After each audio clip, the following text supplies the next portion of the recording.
वक्फ amendment bill Lok Sabha और राज्यसभा से पास हो गया। मोहम्मद जावेद लोकसभा सांसद हमारे साथ हैं और उन्होंने पिटीशन फाइल किया है सुप्रीम कोर्ट में। सर, इस पिटीशन के फाइल करने का आधार क्या है?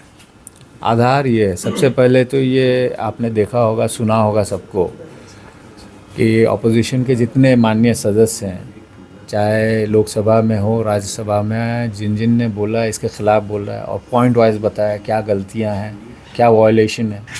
उसके बाद वोट भी किया इस बिल के ख़िलाफ़। तो ये तो जो इन्होंने बुलडोज़ किया है, ये सरासर आर्टिकल 14, आर्टिकल 15, आर्टिकल 25, आर्टिकल 26 का वायलेशन है। और एज ए इंडियन मुस्लिम हमारा फ़र्ज़ है कि हम इसको चैलेंज करें सुप्रीम कोर्ट में। और जो हमारे हक़ को छीना जाने की कोशिश की जा रही है, हम अपने हक़ को बरकरार रखने के लिए पूरा जितनी ताकत होगी हम लोग को करना चाहिए। और जहाँ तक मेरी जानकारी है, इसमें कई इंडिविजुअल, कई पार्टी के लोग, कई पार्टीज़ भी अपने तरफ से, एमके स्टालिन ने भी किया है और लोग भी किए हैं और करेंगे। क्योंकि ये सरासर जो हमारा right to freedom of religion हो, इक्वालिटी हो, right to manage our institutions हो, सब छीन लेना चाहते हैं।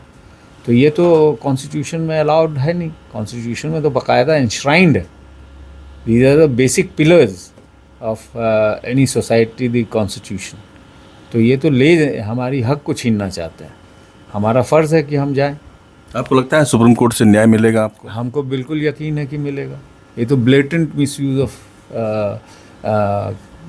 The numbers they have in the parliament. इस बिल के पास होने के बाद प्रधानमंत्री नरेंद्र मोदी का ट्वीट आया जिसमें उन्होंने कहा कि हम गरीब मुसलमानों को, जो मुसलमान औरतें हैं, उनको अधिकार दिलाने के लिए इस बिल को लाए हैं और पास करवाए हैं। देखिए, प्रॉब्लम ये है कि आदरणीय प्रधानमंत्री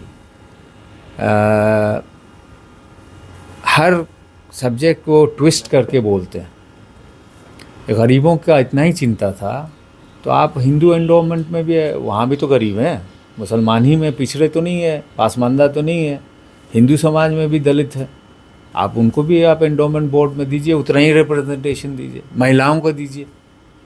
क्या आपका फ़र्ज़ नहीं बनता कि आप हिंदू या हो या क्रिश्चियन हो या और मज़हब के हमारे बहन हो या गरीब भाई बहन हो, उनको हक़ नहीं मिलना चाहिए? हम तो 14% है, बाकी 86% की बात करिए ना आप।